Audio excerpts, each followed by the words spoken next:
मित्रों, गरीब की दोस्ती एक ऐसी कहानी है जो आपको अंदर तक झकझोर के रख देगी। कृपया अंत तक अवश्य सुनिएगा। साहिल अभी बस से उतरा ही था कि किसी की आवाज सुनकर चौंक गया। साहब, मैं आपका सामान उठा लूं क्या? पीछे मुड़कर देखा तो एक उसकी ही उम्र का लड़का फटे पुराने कपड़े पहने उसके सामान की तरफ देख रहा था। साहिल ने उसे टालते हुए कहा, नहीं, मैं सामान खुद उठा लूंगा। ये सुनकर वह लड़का थोड़ा सा निराश हो गया और बोला, साहब कुछ भी दे दीजिएगा, बहुत मजबूर हूँ, कुछ खाने का इंतजाम हो जाएगा। साहिल झुंझलाकर उसकी ओर देख रहा था। उस लड़के की आंखों में उसे आंसू नजर आ रहे थे।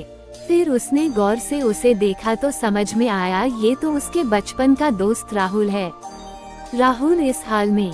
साहिल ने उससे कहा, पहले मेरे साथ चलो। वो उसे पास के एक ढाबे पर ले गया। क्या खाओगे? साहिल के पूछने पर लड़के ने कहा, नहीं साहब, अगर आप सामान उठवाओगे तो ही मैं कुछ लूंगा। साहिल हंसते हुए बोला, हाँ मैं जानता हूँ तुम बहुत खुददार हो, किसी की मदद नहीं लोगे। सामान बाद में उठा लेना, पहले कुछ खा लो।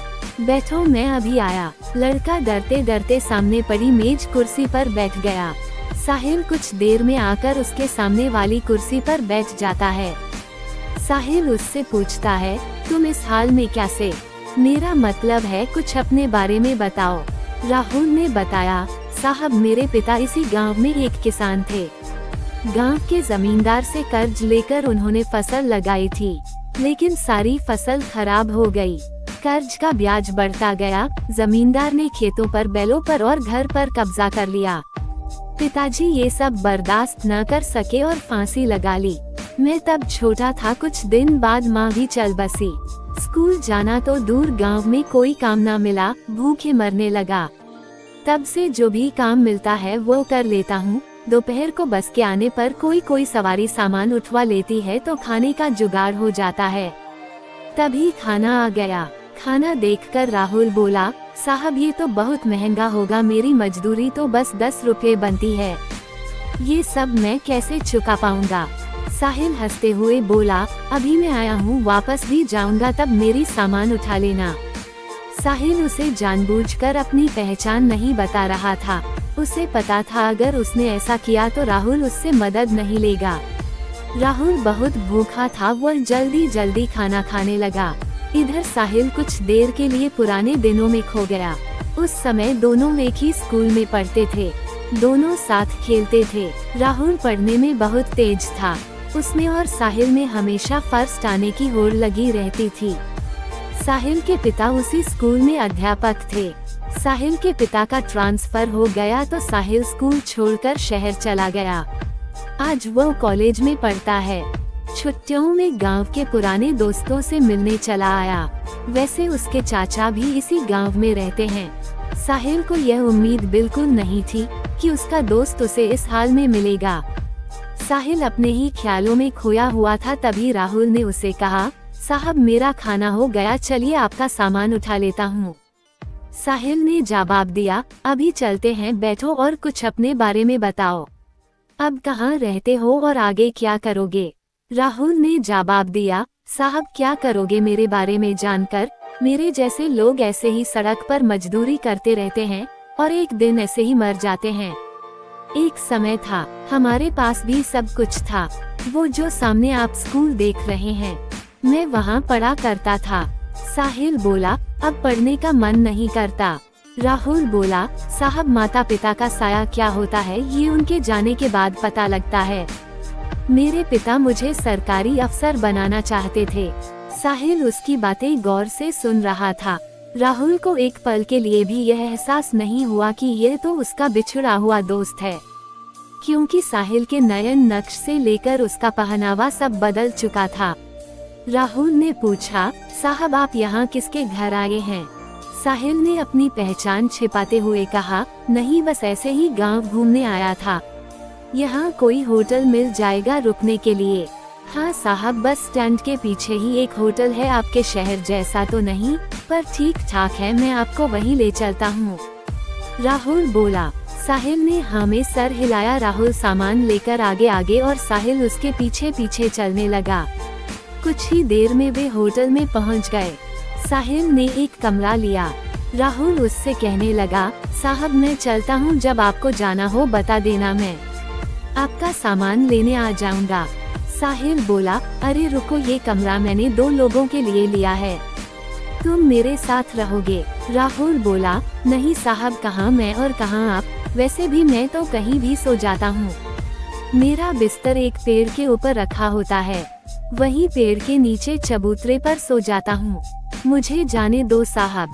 साहिल बोला, मुझे तुमसे बहुत सी बातें करनी है, जब तक मैं यहाँ हूँ तुम मेरे साथ रहोगे। मैं यहाँ किसी को जानता नहीं हूँ, तुम मुझे पूरा गांव घुमाओगे। राहुल कुछ नहीं बोला। कमरे में सामान रखने के बाद साहिल राहुल को लेकर एक कपड़े की दुकान पर पहुँचा। उसे नए कपड़े दिलवाए, नए जूते दिलवाए, फिर उसे लेकर होटल पर आया। उसने राहुल की जरूरत का हर सामान खरीदा और उससे कहा, तुम नहाकर ये कपड़े पहनो, मैं अभी आता हूँ। राहुल को कुछ समझ नहीं आ रहा था। उसने नहा धोकर नए कपड़े पहने, अपने आप को शीशे में देख ही रहा था, तभी साहिल आ गया। राहुल अपने कपड़ों को देखकर रो रहा था। साहिल बोला, क्या हुआ, कपड़े अच्छे नहीं हैं क्या? राहुल बोला, नहीं साहब, माँ की याद आ गई, वो अपने हाथ से सिलकर कपड़े पहनाया करती थी। कल मैं आपको अपना घर दिखाऊंगा जो जमींदार ने हथिया लिया। साहिल उससे बैठकर बातें करने लगा, कितना कर्जा था तुम्हारा? राहुल ने कहा, साहब सब मिलाकर 50-60 हजार था, अब तो 80-90 हजार हो गया होगा। काफी देर इधर उधर की बातें करने के बाद दोनों सो गए। सुबह साहिल राहुल को लेकर गांव घूमने गया। वहां राहुल ने अपना घर दिखाया जो बंद था। फिर वो उस पेड़ के नीचे ले गया जहां कल तक वह सोता था। राहुल बोला, साहब ये पेड़ ही मेरे माँ बाप है, मैं यहीं सोता हूँ। साहिल बोला, राहुल मैंने तुमसे झूठ बोला था, मैं गांव घूमने नहीं सिर्फ तुमसे मिलने आया था। ये सुनकर राहुल चौंक गया। साहिल ने बताया, मैं तुम्हारे बचपन का दोस्त साहिल हूँ। ये सुनकर राहुल गौर से साहिल के चेहरे को देखने लगा। उसे अब उसमें अपना दोस्त नजर आने लगा। उसकी आंखों से टप टप आंसू बह रहे थे। साहब आप, वो कुछ बोलता इससे पहले साहिल ने कहा, साहब नहीं, साहिल तुम्हारा दोस्त। राहुल कुछ बोल न सका, वो बस एकटक साहिल को देखे जा रहा था। उसके अंदर का सैलाब अब उमड़ने लगा था। इतने सालों का दर्द उसकी आंखों से बह रहा था। आज उसका कोई अपना उससे मिलने आया, इस बात पर अभी भी उसे विश्वास नहीं हो रहा था।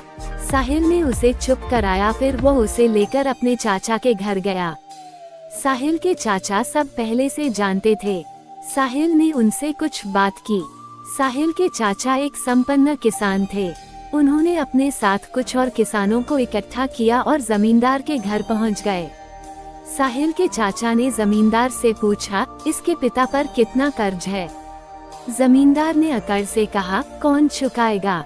इसके पास तो फूटी कौड़ी नहीं है, नहीं तो इसका बाप फांसी नहीं झूलता, सब मिलाकर 1 लाख है।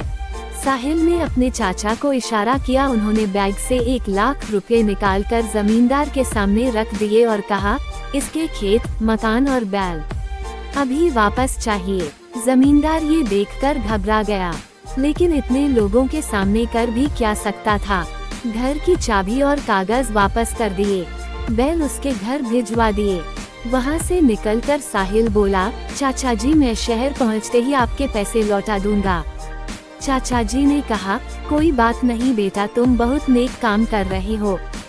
फिर उन्होंने और किसानों के सामने राहुल से बोला, बेटा तुम्हें तुम्हारा सब कुछ वापस मिल गया, अब अपने खेतों पर खेती करो, हम सारे किसान तुम्हारा साथ देंगे। ये सुनकर सब किसान तैयार हो गए। हाँ बेटा, अब वो जमींदार तुम्हारी तरफ आंख भी नहीं उठा सकेगा। साहिल ने राहुल को खेती करने के लिए 20,000 रुपये और दिलवा दिए। राहुल उसके पैरों में गिर पड़ा। उसे उठाकर साहिल ने कहा, दोस्त अब तुझे आगे निकल कर दिखाना है। अगली बार जब मैं गांव आऊं तो मेरा दोस्त मुझे खुशहाल मिलना चाहिए। ये कहकर साहिल ने राहुल को गले लगा लिया। अगले दिन साहिल शहर चला गया। वहां से उसने अपने चाचा के पैसे बैंक में जमा करवा दिए। इसके 6 महीने बाद एक दिन साहिल दरवाजे की घंटी सुनकर दरवाजा खोलने गया तो देखा सामने राहुल खड़ा था। 6 महीने में बिल्कुल बदल गया था। साहिल ने उसे गले से लगा लिया। अंदर आकर उसने साहिल के माता पिता के पैर छुए। साहिल बोला, अचानक यहाँ कैसे, सब ठीक है न? उस जमींदार ने परेशान तो नहीं किया? राहुल बोला, नहीं यार, सब ठीक है। तेरे चाचा और दूसरे किसानों ने मेरी बहुत मदद की, अब तो सब ठीक है। मेरी फसल भी अच्छी हुई, उसकी कमाई से तेरा कर्ज चुकाने आया हूँ। ये 20,000 हैं, बाकी धीरे धीरे चुका दूंगा। साहिल बोला, तू मेरा भाई है, मैंने कोई कर्ज नहीं दिया था तुझे, तूने कैसे सोच लिया ये मैं नहीं ले सकता? लेकिन राहुल जिद करने लगा। तब साहिल के पिता ने कहा, बेटा रख लो, ये इसकी खुददारी है। जो शिक्षा मैंने दी थी यह उसकी का पालन कर रहा है। साहिल पैसे रख लेता है। फिर राहुल शर्माते हुए उसे अपनी शादी का कार्ड पकड़ा देता है। साहिल कहता है, अरे ये क्या, तू शादी कर रहा है? तभी साहिल के पिता ने कहा, हाँ, जब तूने हमें सब बताया तभी मैंने तेरे चाचा से इसके लिए अच्छी सी लड़की देखने के लिए कहा था। कब तक घर में अकेला रहेगा?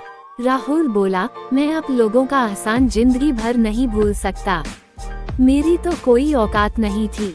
साहिल बोला, सब ऊपरवाला करता है, सब उसी के हाथ में है। तेरे अच्छे दिन आने थे, मैं नहीं आता मदद करने तो ऊपरवाला किसी और को भेज देता। कुछ दिन बाद साहिल अपने परिवार के साथ राहुल की शादी में पहुंच गया। उन्हें देखकर राहुल बहुत खुश हुआ। उनके साथ पूरा गांव दोनों की दोस्ती की मिसाल देने लगा।